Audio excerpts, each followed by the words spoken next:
প্ৰীতমৰ অৱস্থা বুলি অংকত জানো কি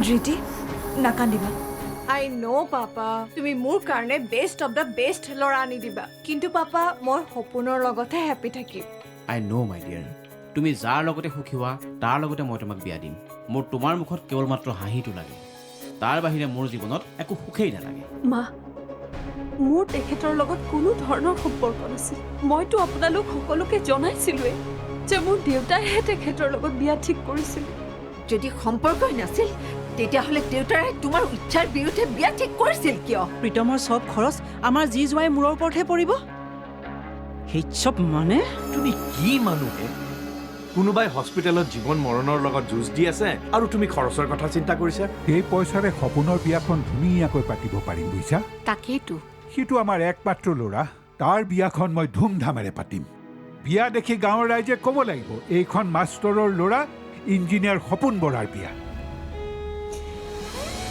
তুমি সোনকালে সুস্থ হৈ উঠা প্ৰীতম তোমাক এইটো অৱস্থাত মই চাই থাকিব নোৱাৰো বৰ কষ্ট পাইছো প্ৰীতম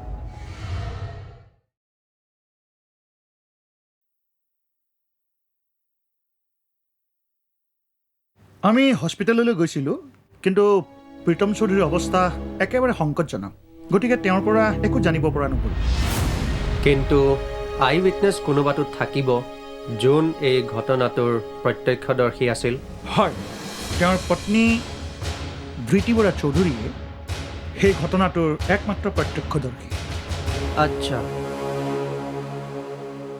মিছেছ চৌধুৰীৰ পৰা কিবা ইনফৰ্মেশ্যন পোৱা গ'ল নেকি এনি লিড হয় মিছেছ ধৃতি বৰা চৌধুৰীয়ে প্ৰত্যক্ষ কৰিছিল যে এখন ক'লা ৰঙৰ স্কৰ্পিঅ' গাড়ীয়ে প্ৰীতম চৌধুৰীক উঠাই লৈ গৈছিল তাৰপিছতে ধৃতি বৰা চৌধুৰীয়ে গাড়ীখনৰ পিছ লৈছিল কিন্তু হঠাৎ গাড়ীখন নাইকিয়া হৈ গ'ল অৱশেষত প্ৰীতম চৌধুৰীৰ মোবাইলৰ পৰা ধৃতি বৰা চৌধুৰীৰ মোবাইললৈ এটা লাইভ লোকেশ্যন মেছেজ আহিছিল সেই লাইভ লোকেশ্যন ফ'ল' কৰি গৈয়ে অৱশেষত প্ৰীতম চৌধুৰীক সেই অৱস্থাত উদ্ধাৰ কৰে আৰু তাৰপিছত তেওঁক অচেতন অৱস্থাত হস্পিটেলত ভৰ্তি কৰোৱা হ'ল নহয় জানো হয়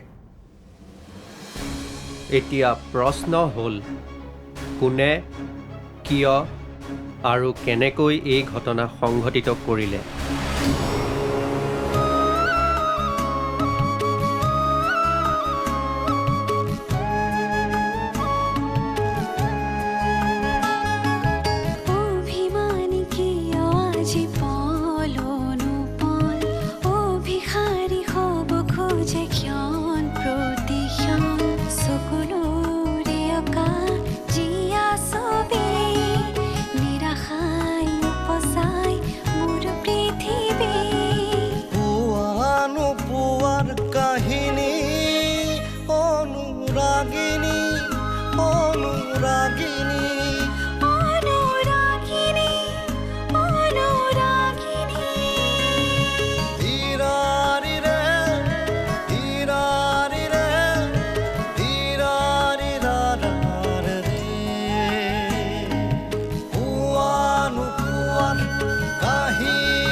হেল্ল' সৌৰভ দা কওকচোন প্ৰীতমৰ এতিয়া কেনেকুৱা নাই সৌৰভ দা তেনেকেই আছে তেনেকৈ আছে মানে অকণো ইম্প্ৰুভমেণ্ট হোৱা নাই নেকি নাই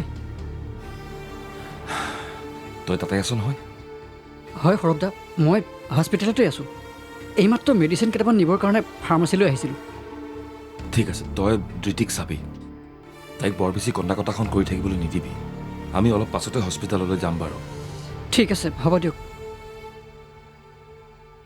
ধৃতিও একো এটা খোৱা নাই সেনেকৈ থাকিলে তাই আৰু বেছি দুৰ্বল হৈ পৰিব নাই মই এটা কাম কৰোঁ তাইৰ বাবে কেণ্টিনৰ পৰা কিবা এটা লৈ যাওঁ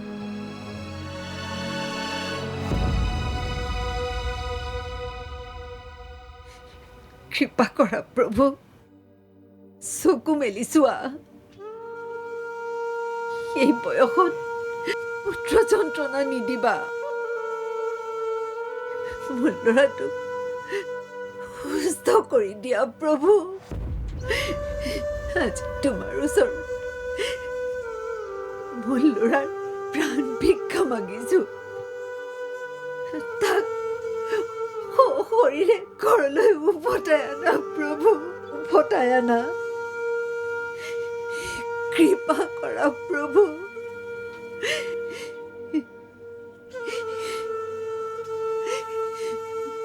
তুমি প্ৰীতমৰ এই অৱস্থাটো দেখি মনত কিমান কষ্ট পাইছা মই বুজি পাইছোঁ মাক পুতেকৰ সম্পৰ্কটোৱেই তেনেকুৱা যে সন্তান কষ্টত থকা দেখিলে বেছি কষ্ট পায় মাকে কোনোবাই কৈছিল মাক দেউতাকৰ পৰা সন্তানে শক্তি পায় জীয়াই থকাৰ কাৰণ বিচাৰি পায় সেইকাৰণে কৈছোঁ বন্দনা তুমি শক্তিদায়িনী হোৱা জীৱনদায়িনী হোৱা বন্দনা যিমানে নিজকে শক্তিশালীকৈ ধৰি ৰাখিব বিচাৰিছো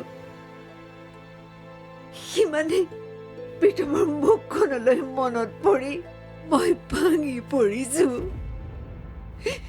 সপোনতো ভবা নাছিলো যে এনেকুৱা এটা ঘটনা ঘটিব বুলি ভগৱানে বাৰু আমাৰ লগত কিয় এনেকুৱা কৰিলে এনেকুৱা ঘটনাৰ সন্মুখীন হোৱা তুমিয়ে একমাত্ৰ মাক নহয় বহুতৰে জীৱনত এনেকুৱা ঘটনা ঘটে ভগৱানে সকলোৰে পৰীক্ষা লয় এইবাৰ পৰীক্ষা দিয়াৰ পাল আমাৰ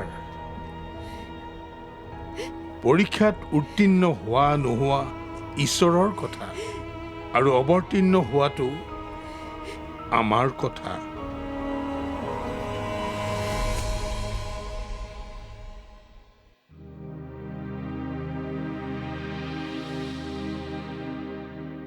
দেতা চোৱা মই কি লিখিছোঁ কি লিখিছা বেটা ভগৱানলৈ খুৰা ঠিক হৈ যাবলৈ লিখিছোঁ মোৰ ফ্ৰেণ্ড এজনীয়ে কৈছে যদি তুমি নিজৰ উইশটো 51 টাইমছ লিখা তেনেহ'লে ভগৱানে তোমাৰ কথা শুনে আৰু আমি বিচৰা উইশটো ফুলফিল কৰি দিয়ে দেউতা তুমি মন বেয়া নকৰিবা খুৰী আছে নহয় খুৰীয়ে খুৰাক একোৱে হ'বলৈ নিদিয়ে জ্ঞান বাবাই ঠিক কথাই কৈছে দাদা বৈ যেনেকৈ প্ৰীতমদাৰ প্ৰতি থকা প্ৰেমৰ বাবে এখন অচিনাকি ঘৰলৈ আহি আমাৰ সকলোৰে মনবোৰ জয় কৰিছে ঠিক তেনেদৰে মৃত্যুকো জয় কৰি বৈয়ে প্ৰীতমদাক ঘৰলৈ উভতাই আনিবই আপুনি চাই থাকক ময়ো তাকেই বিচাৰোঁ বাৰু এতিয়া চাই লওক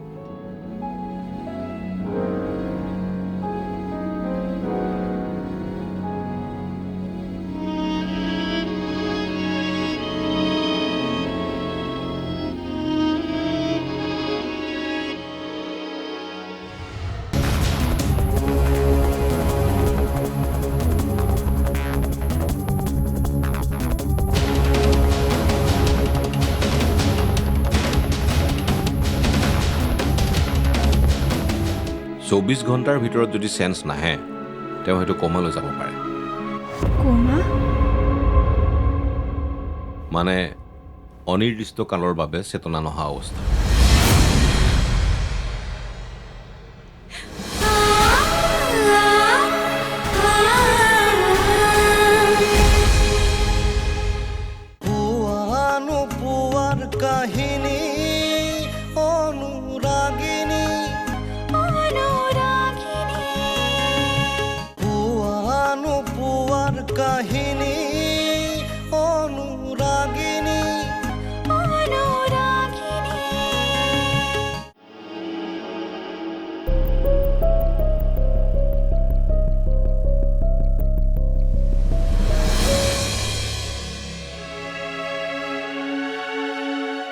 সৰুৰে পৰা মাজনীয়ে এইখন ঘৰৰ বাবেই চিন্তা কৰিলে এইখন ঘৰৰ সুখৰ বাবেই কাম কৰিলে গতিকে এইখন ঘৰৰ প্ৰতিটো সুখৰ ক্ষণত মাজনীৰো উপস্থিত থকাৰ অধিকাৰ আছে মই তাইক বাবাৰ বিয়াৰ খবৰটো দিব লাগিব কাৰণ মাজনী আৰু বাবা সহোদৰ ভাই ভনী তাইও এইখন ঘৰৰে সন্তান ৰবা দ্বিতীয় এইখন ঘৰলৈ ফোন কৰিবলৈ সাহস ক'ত পালে ক'ত অধিকাৰ পালে এইখন ঘৰৰ লগত পুনৰ সম্পৰ্ক স্থাপন কৰিবলৈ কোৱা নিৰ্জু কিয় তাই ফোন কৰিছিল তাৰ লগত কথা পাতিবলৈ ফোন কৰিছিল কোৱা তুমি গোপনে তাইৰ লগত সম্পৰ্ক অব্যাহত ৰখা নাইতো কোৱা নিৰ্জু উত্তৰ দিয়া তোমাৰ লগত এতিয়াও তাইৰ সম্পৰ্ক আছে নে নাই নাই যিদিনা এইষাৰ কথা মিছা বুলি প্ৰমাণিত হ'ব সেইদিনা এইখন ঘৰত আৰু মোৰ জীৱনত তোমাৰ অন্তিমটো দিন হ'ব কাৰণ শিক্ষক নৰেন বৰাই মিছাক প্ৰশ্ৰয় নিদিয়ে আৰু সহ্যও নকৰে কথাষাৰ মনত ৰাখিবা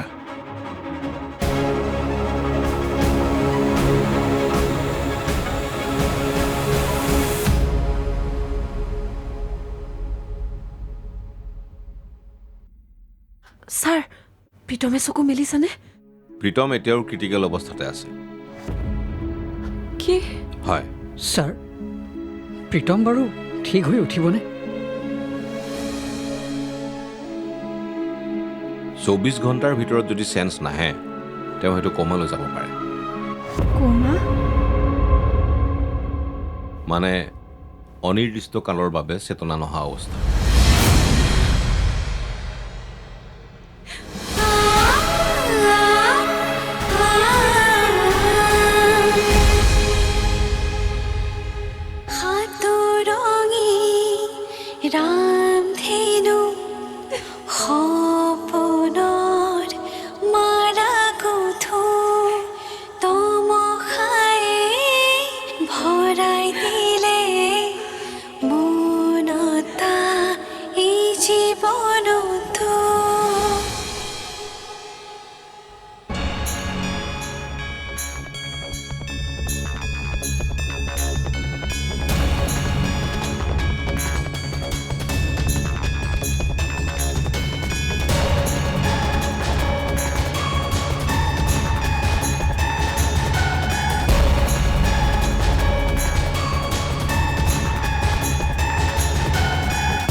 হয় ছাৰ আমি লোকেশ্যন পালোহি ইয়াতে এতিয়া আমি ইনভেষ্টিগেশ্যন আৰম্ভ কৰিছোঁ কিবা যদি ক্লু পোৱা যায় ছাৰ আমি আপোনাক জনাম হয় ফাইন ঠিক আছে ছাৰ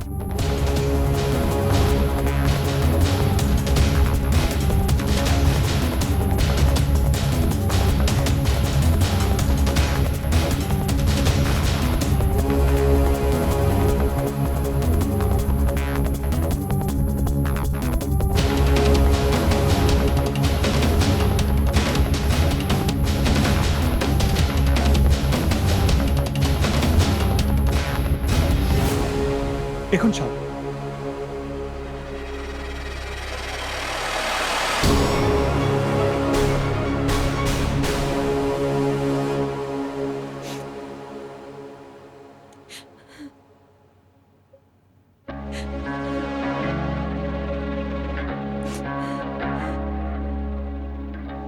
লোৱা চকুপানীখিনি মচিলোঁ তোমাৰ দেউতাই চাগে এইকাৰণে মোৰ লগত বিয়া ঠিক কৰিছিল যাতে তুমি এনেদৰে চকুপানী টুকি থাকিবলগীয়া নহয় আপুনি ইয়াৰ পৰা যাওক যাওক যাম মাত্ৰ তোমাক সেই দিনটোৰ কথা মনত পেলাই দিবলৈ আহিলোঁ এতিয়া চাগে বুজি পাইছা তোমাৰ দেউতাৰ সিদ্ধান্ত কিমান শুদ্ধ আৰু তুমি কিমান ভুল গৌৰৱ নহয় ছাৰ মই এজন এষ্টাব্লিছ ডক্টৰ হয় আৰু সেইকাৰণে তোমাৰ স্বামী মোৰ পেচেণ্ট প্ৰীতম চৌধুৰীয়ে তোমাক চকুপানীৰ বাদে একোৱে দিব নোৱাৰিলে মোৰ লগত বিয়া হোৱাহেঁতেন তোমাৰ চকুত চকুপানীৰ পৰিৱৰ্তে মুখত হাঁহি থাকিলহেঁতেন অকল জীৱনটো যাপনেই নহয় ধন সম্পত্তিৰে জীৱনটো উদযাপনো কৰিব পাৰিলাহেঁতেন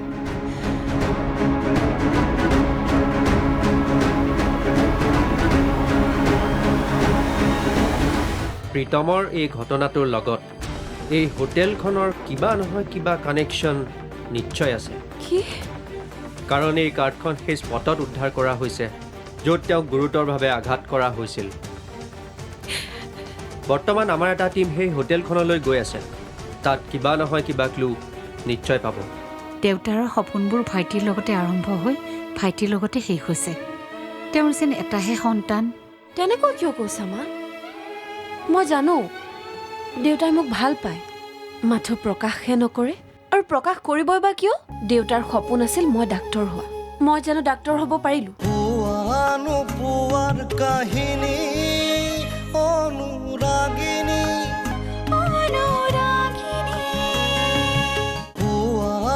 পুৱাৰ কাহিনী অনুৰাগিনী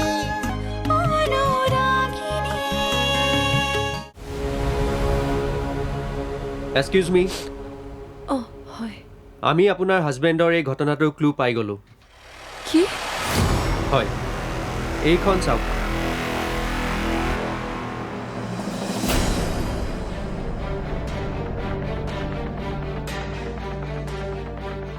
কি এইখন? মই ঠিক ধৰিব পৰা নাই। সহজ অৰ্থত এইখন এখন ৰাজকীয় হোটেলৰ কাৰ্ড। কিন্তু প্ৰীতমৰ এই ঘটনাটোৰ লগত এই হোটেলখনৰ কিবা নহয় কিবা কানেকশ্যন নিশ্চয় আছে। কি? কাৰণ এই কাৰ্ডখন সেই স্পটত উদ্ধাৰ কৰা হৈছে য'ত তেওঁক গুৰুতৰভাৱে আঘাত কৰা হৈছিল। বৰ্তমান আমাৰ এটা টীম সেই হোটেলখনলৈ গৈ আছে। তাত কিবা নহয় কিবা ক্লু নিশ্চয় পাব, নহয় জানো? হয়, সেই লিডৰ জৰিয়তে আমি আচল অপৰাধীক কৰায়ত্ব কৰিব পাৰিম। ছাৰ, সিহঁতক সোনকালে কৰায়ত্ব কৰক। যিয়ে প্ৰীতমক এই অৱস্থা কৰিছে সিহঁতে কঠোৰতকৈ কঠোৰ শাস্তি পাব লাগিব। ছাৰ, তেওঁৰ কাৰো লগত শত্ৰুতাই নাছিল। কাৰোবাৰ অন্যায় কৰাটো বাদে কাৰো একো চাগে বেয়াও ভাবি পোৱা নাছিল। তেওঁ পানীৰ তলৰ কাঁইট সোনকালেই ওলাব। আপোনালোকে কেৱল আমাক সহযোগ কৰক। প্ৰীতমৰ চেঞ্জ আহিলে আমাক ইমিডিয়েট জনাব। কাৰণ কোনে, কিয় আৰু কাৰ অৰ্ডাৰত এই অপহৰণ কৰিছিলে সেই কথা কেৱল তেওঁৱে আমাক ক'ব পাৰিব। অ'কে, আজি আমি আহোঁ। কিবা অসুবিধা হ'লে আমাক জনাব। ঠিক আছে ছাৰ।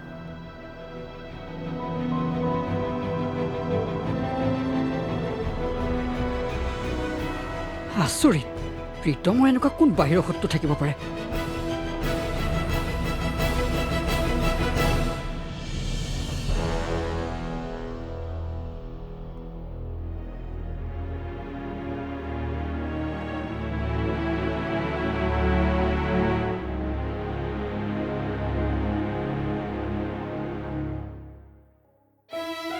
মা, ভাইটিৰ যেতিয়া ইঞ্জিনিয়াৰিং শেষ হৈ চাকৰি হ'ব, দেউতাৰ যে কিমান ভাল লাগিব ন? মোৰ যে দেউতাৰ সেই মুখৰ হাঁহিটো চাবলৈ বৰ মন গৈ আছে। দেউতাৰ সপোনবোৰ ভাইটিৰ লগতে আৰম্ভ হৈ ভাইটিৰ লগতে শেষ হৈছে। তেওঁৰ যেন এটাহে সন্তান। তেনেকৈ কিয় কৈছা মা? মই জানো দেউতাই মোক ভাল পায়, মাথো প্ৰকাশহে নকৰে। আৰু প্ৰকাশ কৰিবই বা কিয়? দেউতাৰ সপোন আছিল মই ডাক্তৰ হোৱা। মই জানো ডাক্তৰ হ'ব পাৰিলো? কিন্তু ভাইটিটো আৰু 2-1 বছৰ পিছতে ইঞ্জিনিয়াৰ হৈও ওলাব। কিন্তু ডাক্তৰ ইঞ্জিনিয়াৰ হোৱাতকৈ মানুহ হোৱাটোহে ডাঙৰ কথা। দেউতাৰে যদি এই কথাষাৰ বুজি পালেহেঁতেন। মা, মই আজি 25টা বছৰেতো দেউতাৰ লগত ভয় আৰু শংকাৰে জীৱন কটাইছোঁ। তেওঁৰ খঙৰ ভয়ত কোনোদিনে তেওঁৰ লগত এষাৰ কথা মুকলিকৈ পাতি পোৱা নাই। তেওঁক বুজাব নোৱাৰিলোঁ যে কেৱল শিক্ষাৰে নহয়, প্ৰতিভাৰেও মানুহে জীৱনত সফল হ'ব পাৰে। হয়তো মই বুজোৱাত ব্যৰ্থ হ'লোঁ আৰু তেওঁ বুজাত। প্ৰীতমে কিন্তু মোক ভালদৰে বুজি পায় মা। সেইকাৰণেতো আমাৰ মাজত বন্ধুত্বৰ গভীৰতা ইমান। মই বিয়াৰ আগতে কোনো ল'ৰাৰ লগতে বন্ধুত্ব কৰি পোৱা নাছিলোঁ। সেই সময়ত ল'ৰা ছোৱালীৰ বন্ধুত্বক ভাল চকুৰে চোৱা নাছিল। প্ৰেমৰ পৰিভাষা কি বুজি পোৱাৰ আগতেই তোৰ দেউতাৰ লগত জোৰ কৰি মোক বিয়া দিছিল। মই এগৰাকী পত্নী, এগৰাকী মাতৃ হ'লোঁ সঁচা, কিন্তু এগৰাকী ভাল বান্ধৱী হ'ব নোৱাৰিলোঁ। সেয়েহে নিজৰ অভিজ্ঞতাৰ পৰা কৈছোঁ, ভাল সেইজনকে পাবি যি কেৱল তোৰ প্ৰেমিক বা স্বামীয়ে নহয়, তোৰ এজন ভাল বন্ধুও হয়। নহ'লে তোৰ অৱস্থাও মোৰ দৰেই হ'ব। মনৰ কথা পাতিবলৈ এজন লগৰী নাপাবি। সকলো থাকিও অকলশৰীয়া। মাজনী আৰু প্ৰীতমৰ বন্ধুত্বই প্ৰেমৰ ৰূপ মোৰ কাৰণেই পালে। কিন্তু তাই এইখন ঘৰৰ এলাগী হ'বলগীয়া হ'ল। কিন্তু মাক হৈ মই তাইক এলাগী হ'বলৈ দিব নোৱাৰোঁ। দেউতাক হৈ যদি তাইৰ এই ঘৰৰ লগত সম্পৰ্ক বিচ্ছেদ কৰিছে, মই মাক হৈ তাইৰ এই ঘৰৰ লগত সম্পৰ্ক আকৌ স্থাপন কৰিম। এই ঘৰৰ দুৱাৰ মই তাইৰ বাবে খোলাৰ ব্যৱস্থা কৰিম।